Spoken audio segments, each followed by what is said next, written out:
નમસ્કાર મિત્રો, સ્વાગત છે તમારું આપણી આ યુટ્યુબ ચેનલમાં જેનું નામ છે ગુજરાતી જીકેની જમાવટ। તો મિત્રો, હાલમાં ગ્રાન્ટેડ માધ્યમિક અને ઉચ્ચતર માધ્યમિક શાળાઓ સાથે સરકારી માધ્યમિક અને ઉચ્ચતર માધ્યમિક શાળાઓમાં જે શિક્ષકોની જે શિક્ષણ સહાયકોની જે ભરતી ચાલી રહી છે તેના માટે ગતરોજ ગુજરાત રાજ્યના શિક્ષણ મંત્રી શ્રી કુબેરભાઈ ડિંડોર દ્વારા અતિ મહત્વનું નિવેદન બહાર પાડવામાં આવ્યું છે। હાલમાં ચાલી રહેલી આ ભરતીને લઈને શિક્ષણ મંત્રી દ્વારા જે મિત્રો મોટું એલાન કરવામાં આવ્યું છે તેના વિશે આજના વિડીયોમાં વિગતવાર જાણીએ કે શિક્ષણ મંત્રી શ્રી કુબેરભાઈ ડિંડોર દ્વારા આ ગ્રાન્ટેડ શાળાઓમાં શિક્ષકોની ભરતી અંગે કઈ બાબતને લઈ અને મોટું એલાન કરવામાં આવ્યું છે તેના વિશે વિડીયોમાં વિગતવાર ચર્ચા કરીએ। તો વિડીયોના અંત સુધી તમે બન્યા રહો। જો ચેનલમાં નવા હો તો અમારી ચેનલને લાઇક શેર સબસ્ક્રાઇબ કરવાનું ભૂલશો નહીં।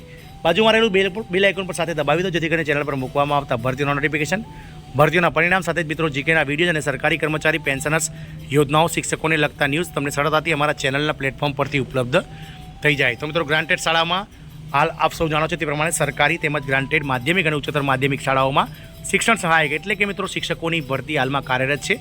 આ બંને ભરતીઓ માટેના મેરિટ જે છે તે બહાર પડી ગયા છે। મિત્રો, તમામ જે ઉમેદવારો છે તેમના મેરિટ જે છે તે મિત્રો બહાર પાડવામાં આવ્યા છે।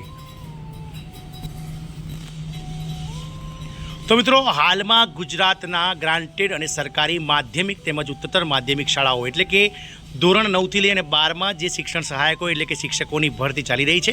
આ કાયમી શિક્ષકોની ભરતીના જે હાલમાં ચાલી રહેલા મિત્રો પ્રક્રિયા વચ્ચે ગતરોજ ગુજરાત રાજ્યના શિક્ષણ મંત્રી શ્રી કુબેરભાઈ ડિંડોર દ્વારા અતિ મહત્વનું એલાન કરવામાં આવ્યું છે, જેમાં મિત્રો તેમણે કહ્યું છે કે હવે જે છે તે કર્મચારીઓને આ બાબતને લઈ અને એનઓસીની જરૂર પડશે નહીં। અનુદાનિત માધ્યમિક અને ઉચ્ચતર માધ્યમિક શાળાઓમાં હાલમાં ચાલી રહેલી કેન્દ્રીયકૃત ભરતી પ્રક્રિયામાં આચાર્ય કે શિક્ષક તરીકે નિમણૂક માટે શાળાની એનઓસીની જરૂરિયાત રહેશે નહીં।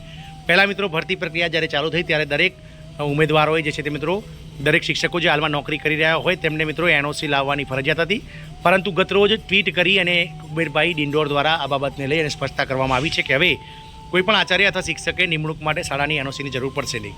રાજ્યના શિક્ષણ વિભાગ દ્વારા ગ્રાન્ટેડ માધ્યમિક અને ઉચ્ચતર માધ્યમિક શાળાઓમાં શિક્ષકોની ભરતીને લઈને મહત્વનો નિર્ણય લીધો છે।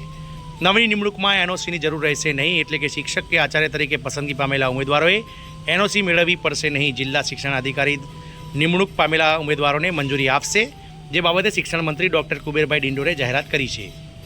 શિક્ષણ મંત્રી શ્રી કુબેરભાઈ ડિંડોરે એક્સ પર ટ્વીટ કરી લખ્યું છે કે અનુદાનિત માધ્યમિક અને ઉચ્ચતર માધ્યમિક શાળાઓમાં હાલમાં ચાલી રહેલી કેન્દ્રીયકૃત ભરતી પ્રક્રિયામાં આચાર્ય કે શિક્ષક તરીકે નિમણૂક માટે કોઈપણ શાળાની એનઓસીની જરૂરિયાત રહેતી નહીં અને નવી નિમણૂક મેળવનારે શાળામાંથી છૂટા થવા માટે જિલ્લા શિક્ષણ અધિકારી પણ નવી જગ્યાએ હાજર થવા છૂટા કરી શકશે। અગાઉ જૂના શિક્ષકોની ભરતી બાબતે ઠરાવ પસાર કરાયો હતો। રાજ્યની ગ્રાન્ટેડ શાળાઓમાં ફરજ બજાવતા શિક્ષકોની જૂના શિક્ષક તરીકે ભરતી કરી શકાય તે માટે વિચારણા કરવા માટે અને ભરતી અંગેની સૂચનાઓ નિયત કરવા માટે ઠરાવ પસાર કરાયો હતો। વિભાગના તારીખ 4/1/2024ના ઠરાવ ક્રમાંકથી સમિતિની રચના કરવામાં આવેલી હતી। સમિતિએ રજૂ કરેલ ભલામણો સહિતનો અહેવાલ ધ્યાને લઈને જૂના શિક્ષકોની ભરતી કરવામાં કેટલાક નિયમો બનાવવામાં આવ્યા હતા।